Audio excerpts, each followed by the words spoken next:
Welcome to the No Name Brand Podcast. My name is Sashka Hanarapal, actress, singer, dancer, turned brand marketing, sales, and advertising strategist who brands your soul.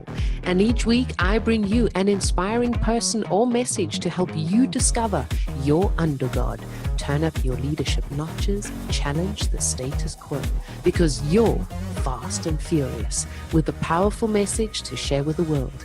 Thank you for taking time out with me today, and without further ado, let's get our creative and wisdom juices flowing. Whoop-de-doo, visionaries. It's that time of week again. Time to meet some movers and shakers who are leading and impacting the world with soul. This week, I have a treat for you.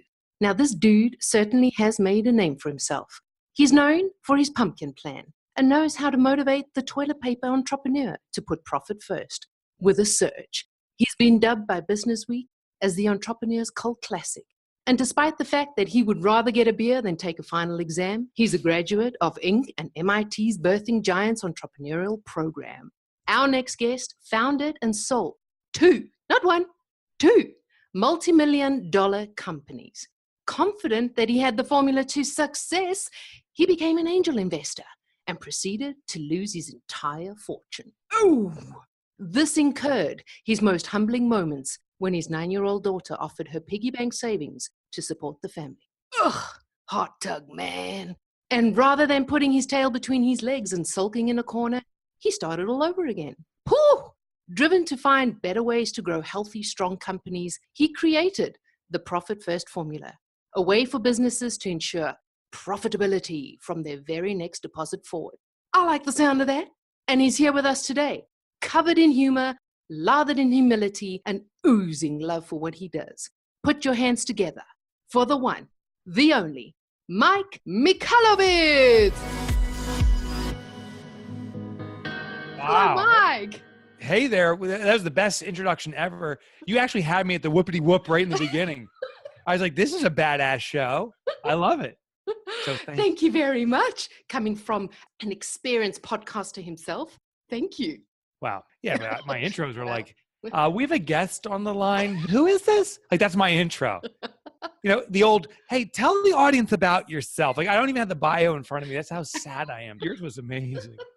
Cheers. Thank you very much. I appreciate that. So now I'm going to ask you. So I'm going to delve right in with some questions. Yeah. So were you always fun, lighthearted, loving guy? Laughing guy?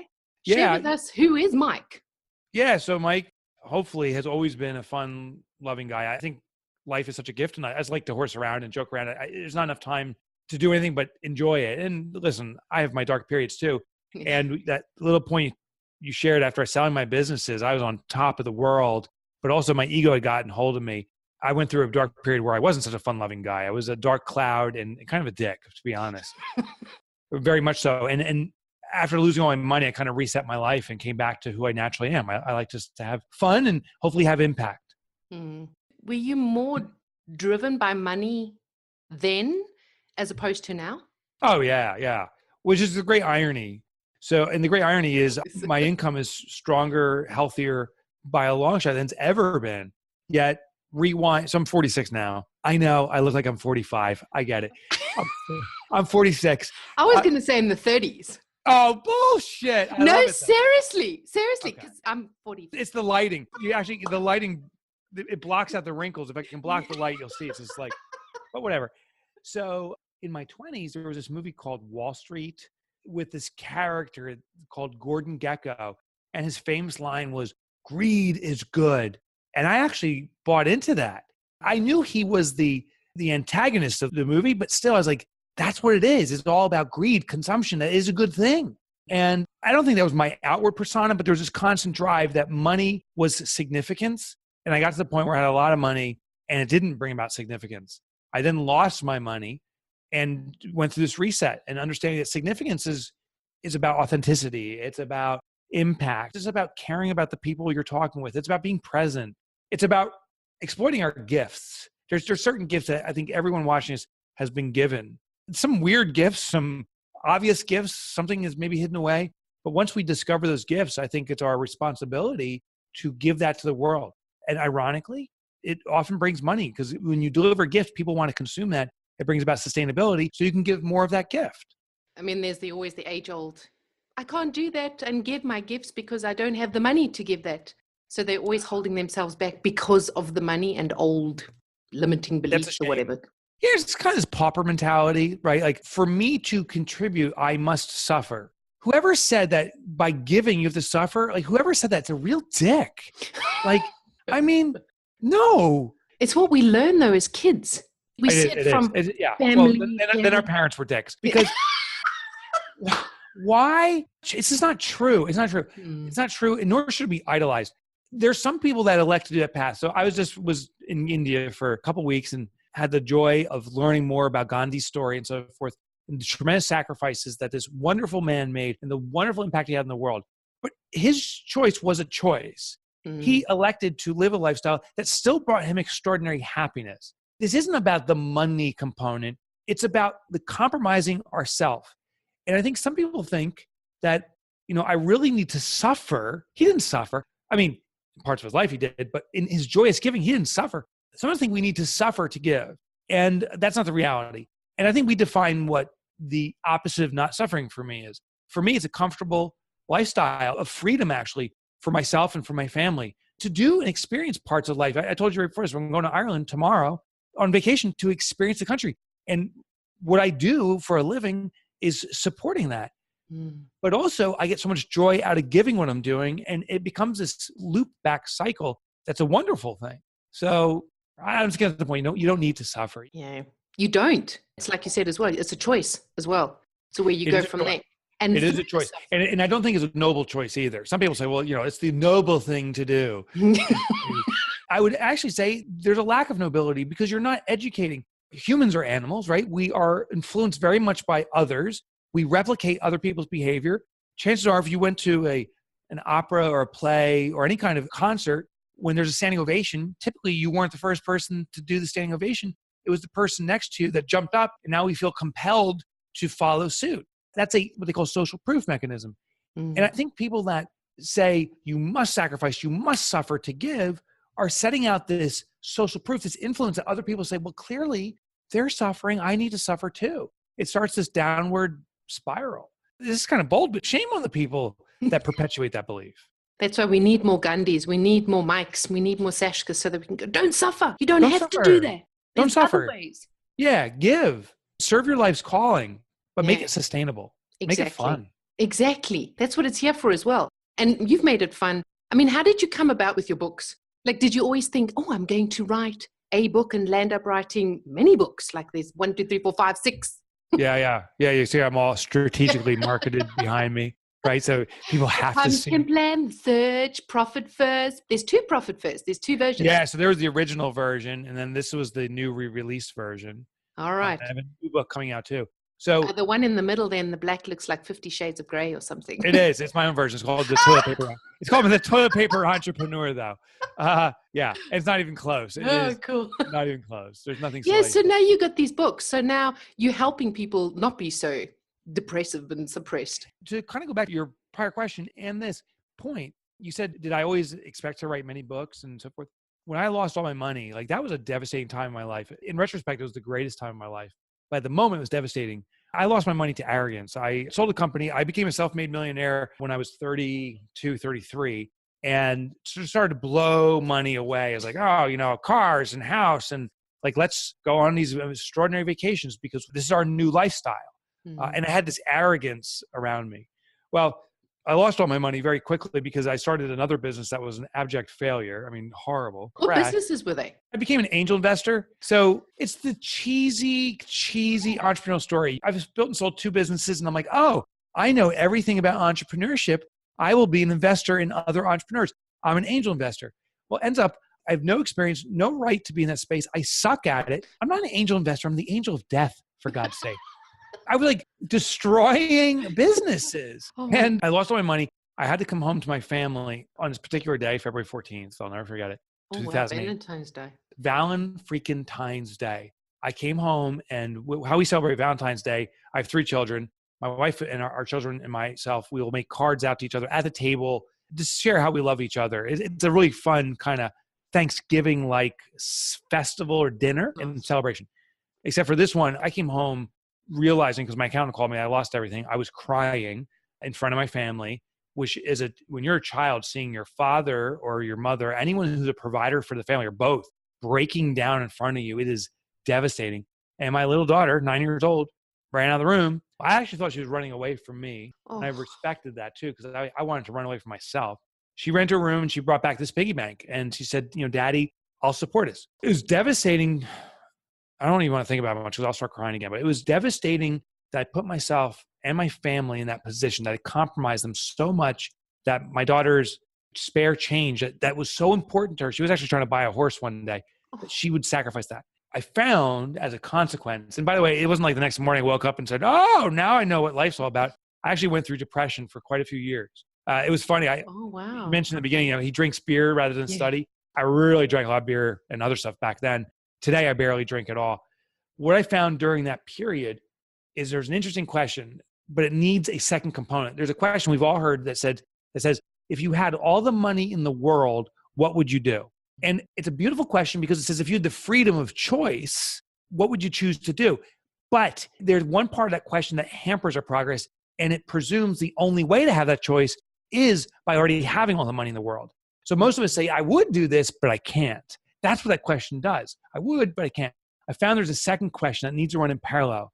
And the second question is, if I had no money in this world, which that was the state I was at, I lost everything. We lost our house. We lost everything. I had to start over. What vocation do I feel called to do that can bring sustainability? And when the answer to when you have no money in the world matches the answer to if you had all the money in the world, which for me, both was an author. I dreamed of being an author, and now I had no money. I said, I think I can make money being an author. That's when I said, we've matched it. And it became, I just drove forward. As a result, from day one, I said, I'm going to write compendium of books. My intention is to write in my lifetime 25 small business books. I only got 5 done so far. I got a lot of work in front of me. Wow. But this is my life's calling, my life's passion. Not writing books, by the way. Books is the vehicle. My mission in life is to eradicate entrepreneurial poverty. What I experienced, sadly, is not too uncommon. There's this arrogance, this ego around the size of our business, the revenue we generate, and there's an ignorance around sustainability, profitability. Yep. And my goal is to eradicate that, to fix that for our planet, hopefully through books. Did that start with profit first, with the formula, or did it only come? One of them, yeah. So it's in sequential for me. The first book was that one, the 50 Shades of Grey one, which I wish it was 50 Shades of Grey, but no, it's called The Toilet Paper Entrepreneur. But I actually teased profit first. You see, profitability, entrepreneurial poverty isn't just cash. It's definitely part of it. I think there's like a Maslow's hierarchy of needs for entrepreneurship. And if we don't have enough money to support ourselves, our lifestyle, the only focus becomes money. If I can't pay my rent tomorrow or buy food, that's what I'm focusing on. Yeah. Well, once we achieve predictable income that supports our lifestyle, then the next hierarchical need is time. Like, I don't want to work 16-hour days. I don't want to be a workaholic. I want the freedom to actually enjoy life, to do the work I want to do. So that is the next level up. It's a book, actually, I haven't even published yet, but it's coming out very shortly, called Clockwork. Cool. And then there's other ones above it. So all these books are hitting different parts of what I believe to be this hierarchy. So now you're depressed. You're going quite a few years. Not even right now. No. I'm thinking back, like you said it was a few years. So like 2-3 years depressed. 2 years. Lost your home, like where you're staying, whatever. Okay. So you match, okay, if I didn't have money, if I did have money, putting the two together, author, you write the book, The Toilet Paper Entrepreneur. Who did you go to? Like, how did you get how did the publisher, or you just a very good salesman? No, well, I ended up being a good salesman because I had to be. So made a fundamental flaw. Anyone that's aspiring to be an author already is an author. Do not do what I did. I went in with a lack of knowledge, which maybe now works out to my advantage. I wrote Toilet Paper Entrepreneur. I called publishers, literally got laughed at by multiple publishers and told by Barnes & Noble's, the biggest distributor here in the US of local bookstores. Amazon's the big one, but of local bookstores is called Barnes & Noble's. They said, we don't take authors like you. And we wanted to tell you, your book title is ridiculous, and hung up the phone on me. Well, I, right prior to that, bought 20,000 copies, which was more like $75,000 of books.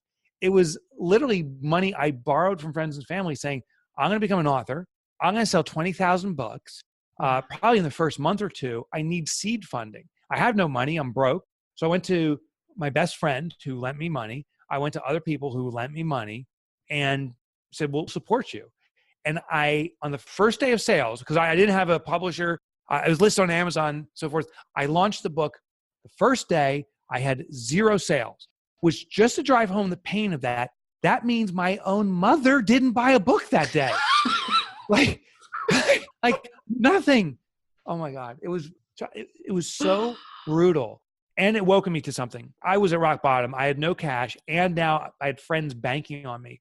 I had 20,000 books, filled my garage, my bedroom. Like my whole house was just freaking books.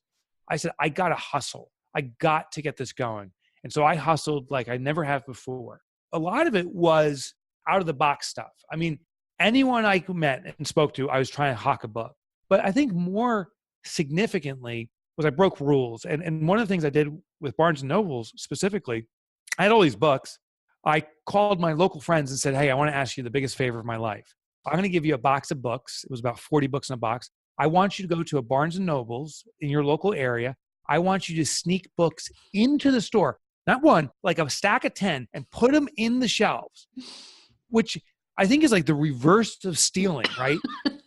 And I couldn't pay my friends, so I actually bought them cases of beer.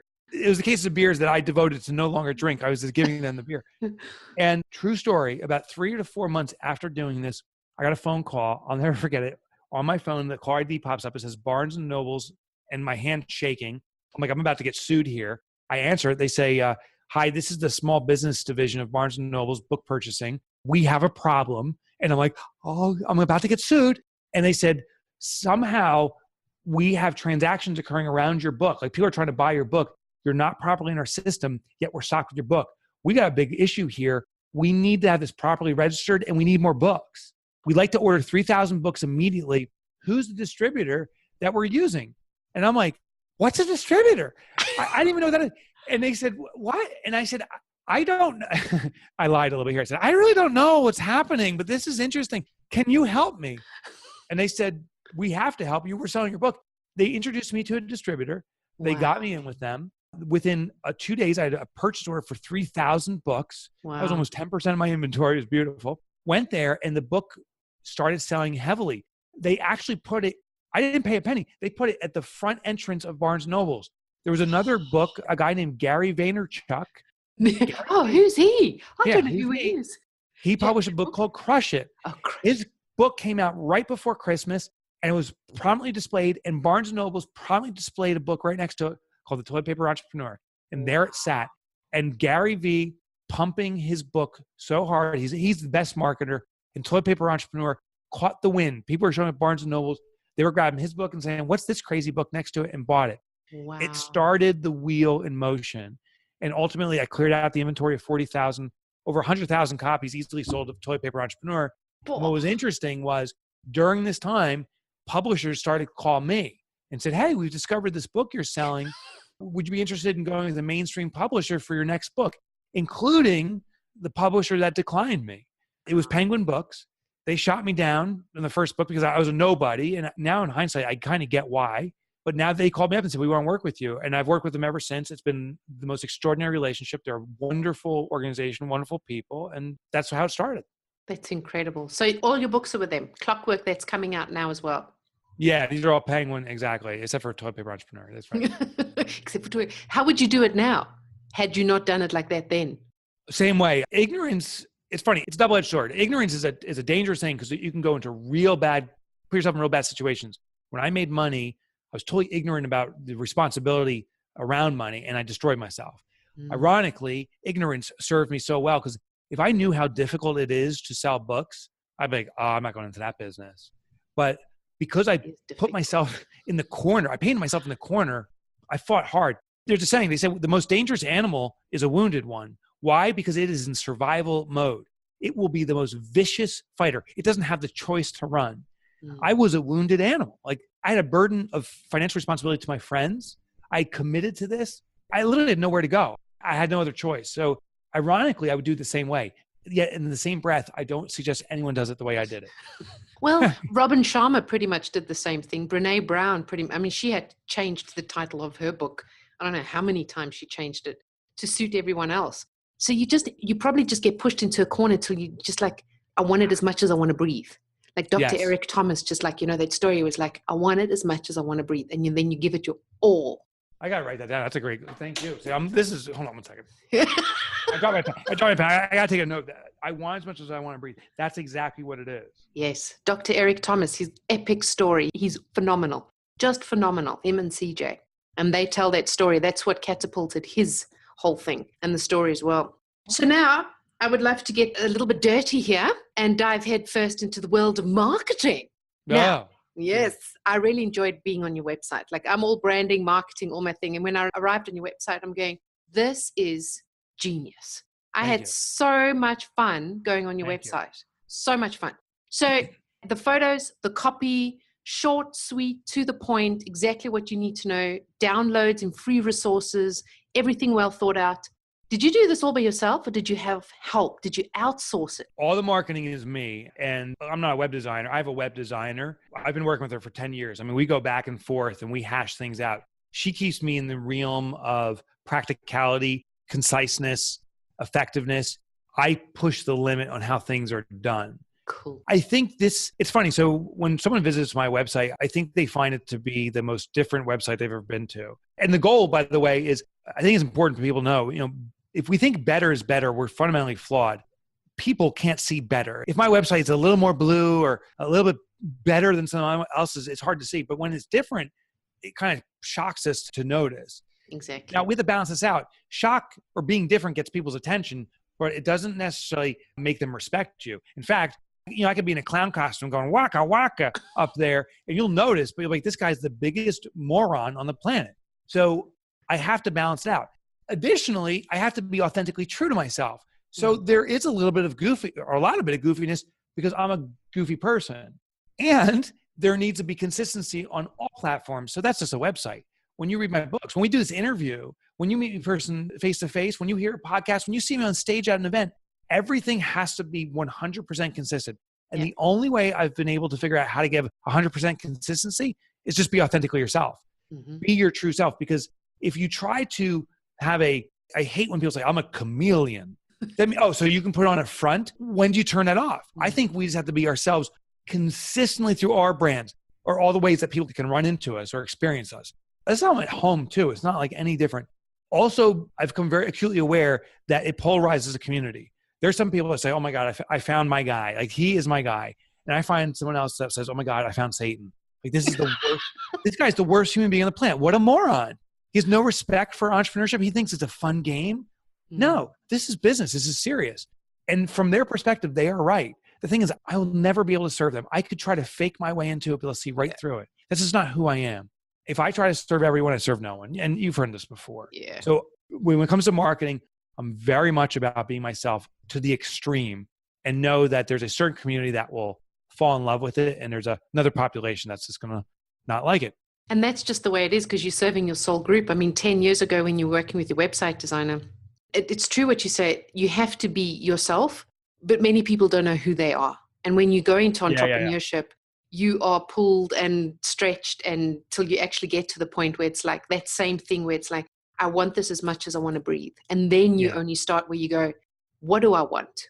Where do I want to go? And then things start happening where you're going, I don't know what I was on trippy trip over there, but that's not me. And And that was my Gordon Gekko phase. Like I was wearing the suits. I had the great sleek back hair. Like I just was trying to emulate. I think when we try to emulate or copy others, there's a real risk. So I've had other people say, I love your website. It's amazing. I'm going to copy it. And they say, is that okay? And I'm like, first of all, I can't restrict you from copying something or not. So whatever you feel you want to do. There's just two things I want to point out. One is don't copyright, don't infringe my copyright. Like don't copy my content and just paste it in there. That's protected by law. Yeah. Second thing is don't try to be me because I am me. I encourage you to be you. So if you're a goofy person stuff, take elements from my site, leverage the stuff that resonates with you. But if you are this uber professional or if you are someone that's oriented toward just connectivity and loving someone, don't try to be the goofy guy. Like, it'll throw people off. So no question, when you find elements in the world that resonate with you and say, that speaks to me, take those pieces together, but formulate something that's new and fresh, that's authentically, truly you. Yeah. And then it really shines through as well. Yeah. Oh God, I'm not even halfway through and it's going far too fast. So time is just like going all over. So I'll speed up. Because I'm a talker. I'm a little bit of a talker. I talk forever. So you speak all over the world, which is amazing. And now you're going to Ireland. It's very fortunate. I'm very happy. Yeah. Glad, honored. And I'm sure if it's just me, I don't know, but I see more and more speakers selling in their keynotes. Like before, it used to just be like this inspiring, and you walk out and you go, yes, yes. Yeah. But there's some kind of wake up call around the world where they realized, oh, I'm leaving money on the table. I need to do some more selling. What's, in your opinion, the nicest way of selling as a keynote speaker, leaving impact? Yeah, so I rarely sell anything. Cool. I have reverence for the stage. Now, let me say this. I get paid to speak, right? Yeah. I'm not going up there and walking away with nothing. I make, knock on wood, a very comfortable lifestyle because of what people pay me to speak. I respect that when they're not my events and the host wants me to speak, that my job is to cater to them and serve them. So I ask them, what do you want? And they say, get my audience energized, give them practical tips. Then that's all I do. And I hold reverence for that. I will not sell a single thing. On my own stage, I sell, but I don't like the pressure tactics. I've been in the audience where the guy's up there is like, hey, in the back of the room, run now. There's 5 units left. And I'm like, bullshit. Like, and then I see the people running back there and like, I feel so sorry for them. They've been schnookered into the stuff that they'll never use. And the seller's banking on that. They're banking on the excitement for you to buy some crap in the back, and they're hoping you don't view it because it's crap. So here's what I do. When I sell from the stage, I'll tell people saying, I'm going to give you a presentation to educate you about something. At the end of the presentation, I do have a product that I've developed personally that complements what I'm about to share. If you're interested in it, I'm going to have a private presentation so you can ask questions. So literally, I do my presentation. At the end, I'll say, just if you're interested in learning about the product that's available for purchase, raise your hand. And people raise their hands. I say, anyone's not raising your hand, I simply ask now, you can leave the room, go on break. And the people who stay, I'm now going to tell you about the product. Cool. It's interesting. I would say 80 to 9% of the audience stays, right? So they've already qualified themselves. They're interested in hearing a pitch. But the problem with people pitching from the stage is they're forcing the market in there. They're not asking the audience. They're just like, here's what I have to sell you. So now they're willing to listen to the pitch. I started off by saying, I don't know if this is a fit for you. Only you can judge it, but let me say what it is.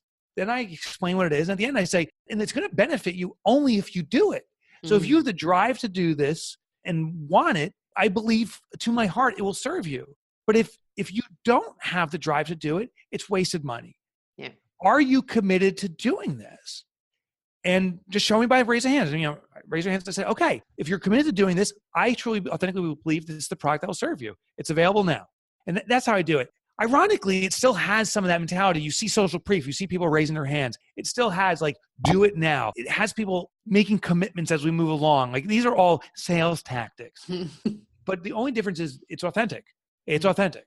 And it's you as well. It's not put on. It's not some stage. It's not some mask. It's just like, it's not sleazy. It's not the sleazy stuff. It's not like the oily, buttery stuff. You slip right in there. Yeah, exactly. Don't like that. Yeah, it's authentic. And people seem to like that because they don't feel pressured by me. The only pressure is to themselves, the choice they make. That's the only quote pressure. But again, I rarely sell from stage just because I hold reverence for the stage when I'm hired to do a job and won't do it. When the opportunity presents itself in my own events, that's the times I'll do it. But I want it to be comfortable for everyone. But I also only pitch things I truly believe in 100%. When I believe in it, I tell people, I believe in this and this is why I'm making it available to you. Cool. Love it. Why do you feel that you're such a followable, the nice word, leader? Followable. Yeah. What's the dude with Daffy Duck? Anyway, for entrepreneurs, a leader for entrepreneurs. Like, what is it about you that you believe to be unmistakably you that you're being followed for? It's kind of a confounding question because I don't really know how much I'm followed. And first of all, I was interviewed yesterday. The guy's like, I just want to tell you I look up to you. And I cringed. I said, oh, and I'm like, I don't want to sound like a total tool here, but please never look up to me. look over to me, and please never look up to anyone. Yeah. Please look over to them. And my thought was this: when we look up to someone, it's like almost like a point of envy. Like, I wish I could be you. You're so aspirational. I don't think that. I think life is a big circle and we're all going through it. I'm here, you're here, someone else is there. We're all in the same line of circle. We just have different experiences in the moment, and we can learn from each other.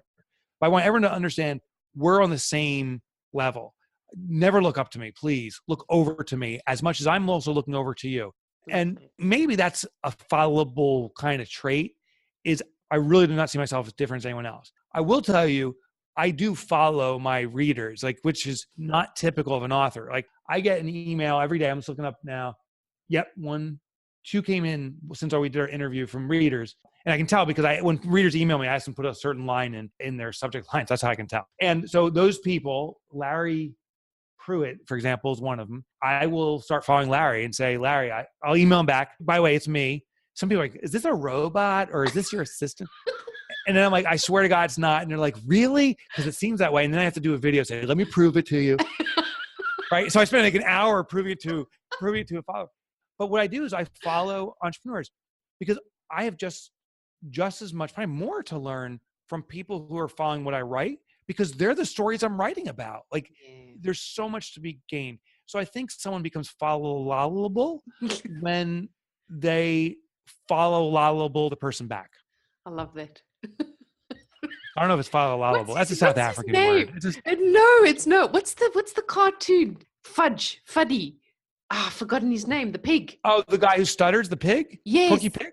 Yeah, Is his Porky Pig? That's it, folks. That one. Anyway. Yeah. Followable. You were right. You were right the first time. Oh, man. So we're coming to the end. I don't want it to end because I've got heaps of questions. I'm even asking many of them. And I ask all the guests 2 questions. Same question. First one. Oh. How do you want to change the world or challenge the world doing what you do? Well, for me, it's so clear and obvious. I intend to eradicate entrepreneurial poverty. And I have numbers. There's 180 million entrepreneurs in this world. And that means small business entrepreneurs. Wow. They do less than $25 million in revenue. Most of them are micro entrepreneurs. It's just them. It's the pizza shop. It's the person selling not lemonades, but maybe lemonade pops or whatever it is. 83% of those businesses survive check by check. There's a constant struggle to make money. And it's been that way since, I believe, the beginning of entrepreneurship. I believe there's fundamental reasons why that's happening. It's not the entrepreneur that's flawed. It's the systems we follow. I'm trying to fix those. And so I'm intending that 83% of businesses will be profitable. And maybe it won't happen in my lifetime. That's why I'm writing books that after I pass, that hopefully these books sustain and continue to serve. I bought The Profit First because I did. And I'm enthralled with it because I'm not a very numbers person, although I work in marketing, but it's so understandable. It's a human language. So I'm like, oh, I get this. Yeah, this is pretty cool. Yeah. And you know what? Like, almost no one's a numbers person. Like, so there's a Spock or 2 out there. Most of us are Kirks. Not most people, but most entrepreneurs. I mean, we have to believe in what we're doing. We have to be over dramatic in selling and promoting. Like, we're like Captain Kirk. We overact every scene. Just like him. Like, that's who we are. We're not Spocks. So, and I know what you're saying, not being comfortable with numbers, is the norm. And it's okay. We just need a system that channels that so we can let our Captain Kirk keep going. And that's what Profit First, I hope, does. Well, I'm loving it. I haven't finished it yet, but I'm loving it. I bought it 2 weeks ago and I'm like, oh my God, this is exciting. So as Captain Kirk would say, I thank you from the bottom of my heart for that. Sorry. It's a pleasure. Have you ever seen Star Trek? I hope that resonates. I watched it very, very long time, like when I was younger. Okay, yeah. But I don't. But I know who Captain Kirk is. Of course, I know who Captain Kirk is in Spock. Cool. So I'd love for you to fill in the blanks of 3 of my core values and what they might mean to you, for you. Okay. Creativity for you is? Creativity to me is taking my idiosyncrasies to their highest degree, to an extreme, to really leverage my idiosyncrasies. How cool is that? That's going to make my mind think. Passion for you is? Passion for me is purpose. And I believe that's the ultimate definition of passion. Like, I play guitar. I'm passionate about it. At a certain point, like, I can put the guitar down and I don't need to touch it again for another month. Purpose is this Like, I'm excited about this interview just because we're talking about eradicating entrepreneurial poverty. Like, I wake up thinking about it, I go to bed thinking about it, but not like a stress thing. Like I can't believe I'm actually doing this because it's such a strong calling. That's what passion is. It's this relentless energy. And even at the end of the day, I will be physically exhausted at times. I'm mentally like more humming than ever every day. That's purpose and passion. I love that. Wisdom for you is?